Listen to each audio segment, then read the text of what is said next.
XK8, X100, Jaguar Buyer's Guide. When the Jaguar XK8 debuted in 1996, it provided the brand of fresh new sports vehicle that could compete with the greatest. Here's how to purchase a quality one right now. Jaguar returned to prominence in 1996 when it introduced the brand new XK8 Coupe and Convertible, which was a straight replacement for the 21-year-old XJS. From the start, the XK8 was offered in two different configurations, coupe and soft top.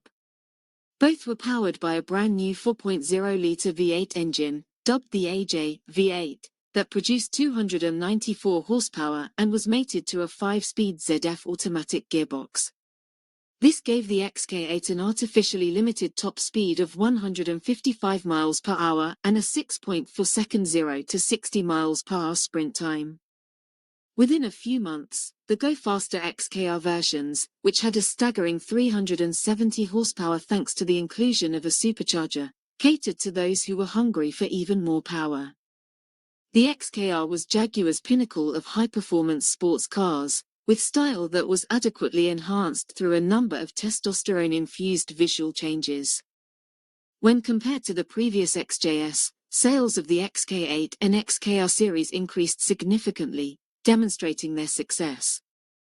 Nearly 15,000 Jaguar sports cars were purchased in 1997, however, as the models reached middle age, this yearly number was to drop to less than 7,000 in just 5 years. Fortunately, Jaguar had plans to upgrade its XK8 and in 2002 swapped out the 4.0-liter engine for a 4,196 cubic centimeters one known as the AJ34. Depending on whether you select the XK8 or XKR, this resulted in an output of 300 to 400 horsepower. The XKR's 0 to 60 miles per hour time was lowered to just 5.2 seconds, while the peak speed stayed at 155 miles per hour. At the same time, the XK8 switched from the outdated 5-speed automatic gearbox to a 6-speed system that was still supplied by ZF, and the XKR was given a Mercedes-made one. The XK8 and XKR continued to be produced for an additional 3 years after the significant improvements of 2002 and the introduction of several limited edition models. The last vehicle left Jaguar's Browns Lane assembly line on May 27, 2005. Approximately 90,374 X100 XKs were produced by Jaguar by the end of 2005, the bulk of which were XK8 convertibles. Because of their continued popularity, XK8s and XKRs are now very sought-after modern classic alternatives. Work on the body. The X100 is an automobile that is susceptible to rust problems, even though it is relatively new. Examine the front floor pan's condition first, starting from underneath. Because of the steel plate that sits underneath each front footwell, which retains water and creates problems, this location is especially vulnerable to decay. There are repair panels available, however the process takes a long time and requires removing the interior. Examine the chassis legs in front of the rear axle while the vehicle is still below, as well as the rear axle anchor points. You can examine the chassis legs, behind the subframe turrets, from within the front wheel arches, but the most likely location for rust is back at the front. Removing the front subframe, cutting off the rusty metal, and having repair panels welded in place is the best course of action if there is significant rot present. Repair panels have been welded into position. At the same time, check and perhaps replace the suspension bushes, engine mounts and subframe V-mounts. A thorough examination is required of all the typical suspect panels. The ends of the Jaguar XK8 and XKR sills are particularly vulnerable to corrosion. Dirt, salt, and road debris are the main culprits here, and if left unattended, they can deteriorate rapidly. The front of each sill is hidden by a cover and mud flap, which allows dirt to build up, but the exposed back readily shows evidence of rust or bubbling paintwork. The good news is that independent Jaguar specialists can provide front and rear repair panels, and they are reasonably priced. However, would you really want a car that requires such work? Because dirt and road salt can accumulate around the lip, the X100's front and rear wheel arches should also be inspected. To ensure there is no crud behind, it is worthwhile to remove the plastic splash guard that is located on the back. Additionally, look for any indications of rot on the rear quarter panel, which is located above the bumper and behind the wheel. Once more, anyone taking on a project can get wheel arch and rear quarter repair panels. Finally, ensure that the bumpers on any X100 are attached securely. The metal mount on the rear bumper, in particular, is prone to rust. Additionally, look for indications of lacquer peel, scraped corners, and mismatched paintwork on the bumpers. Additionally, you should keep an eye out for indications of subpar repairs and non-original finishes in sections of the car's paint job that are prone to rust. Engine XK8 V8. Transmission and engine. Because of common symptoms including excessive oil consumption, low compression, and eventual engine failure, early Jaguar XK8s with nickel-lined cylinder bores had a bad reputation. When mild steel linings were introduced in 2000, this problem was fixed, and many early automobiles were replaced with new engines. The usage of timing chain tensioners and guides made of part plastic was an early problem, but many have subsequently been replaced with steel parts, which is definitely worth verifying.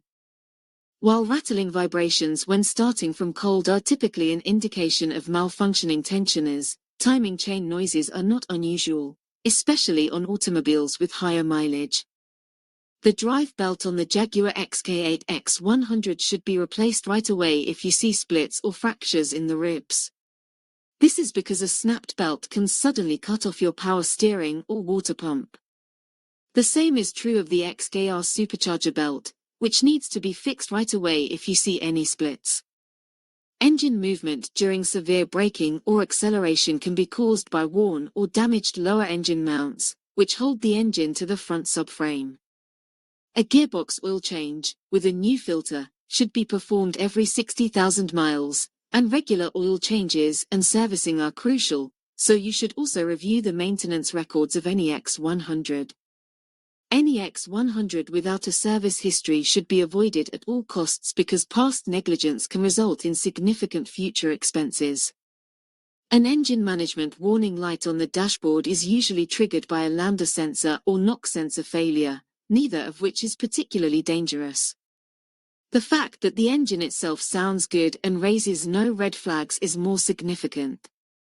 With the exception of the knock sensors on an XKR, which are situated beneath the supercharger and may be very difficult to replace, both kinds of sensors are simple to replace.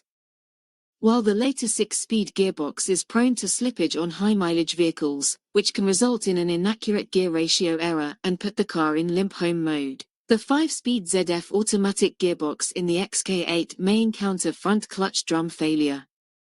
Extreme situations have been known to cause the Mercedes gearbox on the XKR to seize. These are typically brought on by issues with the planetary gear and output shaft. When evaluating an automobile, ensure there are no indications of gear slippage under load and that the gear changes up and down the box are rapid and smooth. Make sure the sport mode on 4.2-liter vehicles works properly and provides you with an immediate kickdown when you select it. Brakes, steering, and suspension.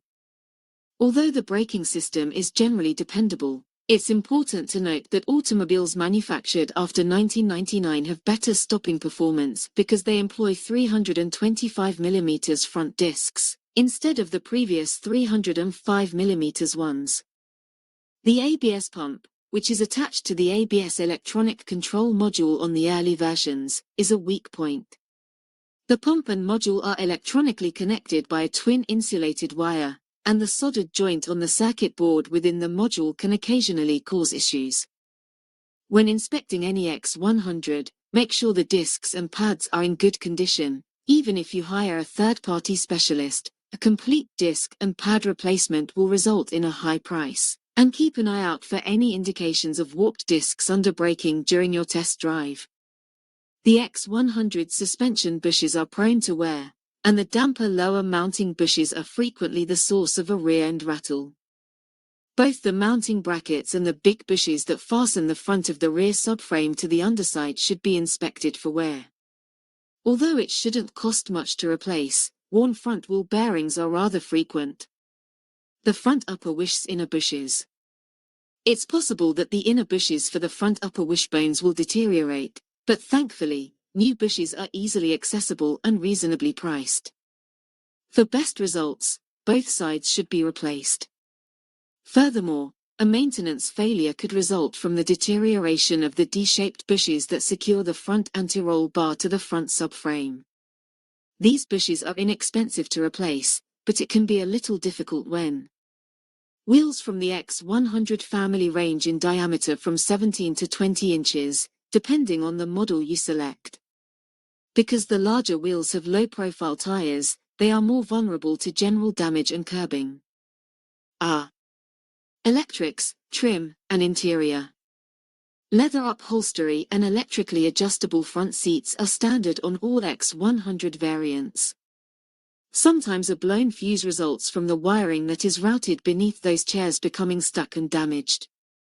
You should inspect the leather on the front and back seats for damage, paying particular attention to the side bolsters.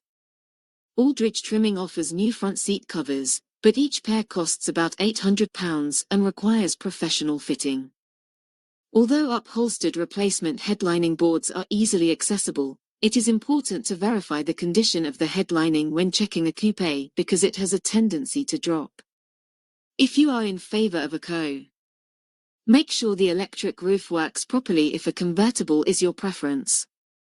The CHF11S hydraulic fluid may congeal, clog the piping, and cause the hood to stick if it is not changed every 5 or 6 years. Since a full replacement hood won't be inexpensive, check the condition of the hood's fabric and back glass with its heater element. Examining an X100's electronics is crucial, especially its remote control central locking mechanism. Since the ECU that controls this is reportedly no longer available and a fully functional second-hand replacement can cost hundreds of pounds, fixing a remote fob that won't interact with the car will be costly. The reach adjustment is another frequent failure. The reach adjustment is another frequent malfunction in vehicles with electrically adjustable steering columns. The steel cable that connects the motor to the column is probably more important than the motor itself. The good news is that replacement is reasonably easy and affordable. XK8, X100, Jaguar, our assessment. Few contemporary classics can match the first-generation Jaguar XK8's intriguing blend of comfort, power, rakish good looks, and specialized support. Although there are other options, such as the less sporty Mercedes A129 SL and the less refined Aston Martin DB7, the XK8 still outperforms them all in terms of pricing, at least for the time being. All things considered, the Jaguar XK8 is an excellent contemporary classic GT. If you have the funds to keep it in good condition, it's a fantastic example of a modern classic, and its value may only increase in the years to come. In terms of dependability and economy, a 4.2-litre model might be a better choice for daily use, but the original XKRs and convertibles are likely the finest long-term investments. Because of the convertible's great